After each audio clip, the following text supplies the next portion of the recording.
Plus ടുവിൽ ഈ കാര്യങ്ങൾ തുടക്കത്തിലെ നിങ്ങൾ ശ്രദ്ധിച്ചില്ലെങ്കിൽ ഉറപ്പായും നിങ്ങൾ റിഗ്രറ്റ് ചെയ്യും.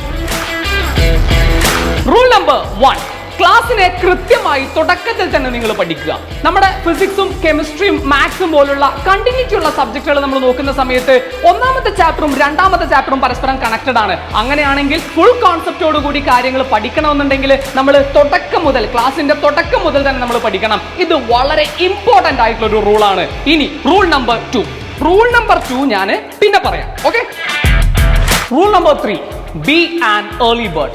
വളരെ നേരത്തെ തന്നെ നിങ്ങൾ എണീക്കുക, അതുപോലെ തന്നെ വളരെ നേരത്തെ നിങ്ങൾ കിടന്നുറങ്ങുക. ജീവിതത്തിൽ വളരെ സക്സസ്ഫുൾ ആയിട്ടുള്ള ആളുകൾ ചെയ്യുന്ന അവരുടെ ജീവിതത്തിന്റെ ഒരു സക്സസ് മന്ത്രയാണ് നേരത്തെ എണീക്കുക, നേരത്തെ കിടന്നുറങ്ങുക എന്ന് പറയുന്നത്. അതോടൊപ്പം തന്നെ കോൾഡ് ഷവർ. എന്താണ് കോൾഡ് ഷവർ എന്ന് പറഞ്ഞാൽ? ഡെയിലി നിങ്ങൾ തണുത്ത വെള്ളത്തിൽ കുളിക്കാം. തണുത്ത വെള്ളത്തിൽ കുളിക്കുന്ന സമയത്ത് അതിൽ നിങ്ങൾക്ക് കിട്ടുന്ന പോസിറ്റിവിറ്റി എന്ന് പറയുന്നത് വളരെ വളരെ വളരെ വലുതാണ്. Okay, ready?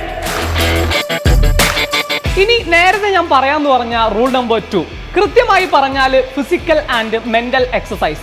ഇത് നമ്മൾ ലോകത്തിൽ ഏറ്റവും കൂടുതൽ വിറ്റഴിക്കപ്പെടുന്ന കളിപ്പാട്ടമായിട്ടുള്ള റുബിക്സ് ക്യൂബാണ്. ഇതുപോലത്തെ മെന്റൽ എക്സസൈസുകളിൽ നമ്മൾ കൂടുതലായിട്ട് ടൈം കൊടുക്കുക. അതുപോലെ തന്നെ നമ്മളുടെ ഫിസിക്കൽ എക്സസൈസ് നമ്മൾക്ക് എന്ത് ചെയ്യണം? ആരോഗ്യമുള്ള നമ്മുടെ ശരീരത്തിന് മാത്രമേ മെച്ചപ്പെട്ട പഠനത്തിലേക്ക് നമ്മളെ എത്തിക്കാൻ വേണ്ടി സാധിക്കുകയുള്ളൂ. സോ ഫിസിക്കൽ എക്സസൈസും അതുപോലെ തന്നെ മെന്റൽ എക്സസൈസും ആണ് നമ്മൾ ഏറ്റവും ഇമ്പോർട്ടന്റ് ആയിട്ട് ശ്രദ്ധിക്കേണ്ട നമ്മുടെ റൂൾ നമ്പർ 2.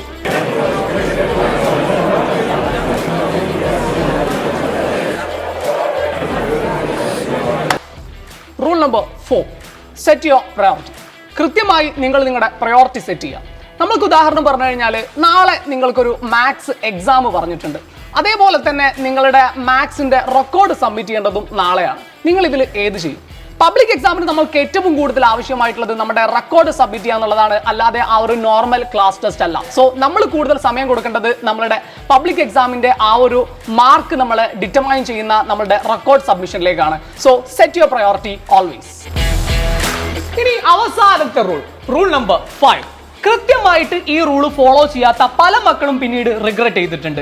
എന്താണെന്ന് വെച്ചാൽ, നിങ്ങൾ എയ്ഗൺ ചാനൽ സബ്സ്ക്രൈബ് ചെയ്യാം. ഇതുപോലുള്ള ഇൻഫോർമേറ്റീവ് ആയിട്ടുള്ള വീഡിയോസ് അതേസമയം കൃത്യസമയം നിങ്ങളുടെ കയ്യിലേക്ക് കിട്ടുന്നതിന് വേണ്ടിയിട്ട് എയ്ഗൺ ചാനൽ ഫോളോ ചെയ്യുക. സോ കൂടെ കൂടിക്കോ, റൂൾസ് എല്ലാം ഫോളോ ചെയ്തോ, നിങ്ങൾക്ക് ഈ അക്കാഡമിക് ഇയർ അടിപൊളിയായിരിക്കും.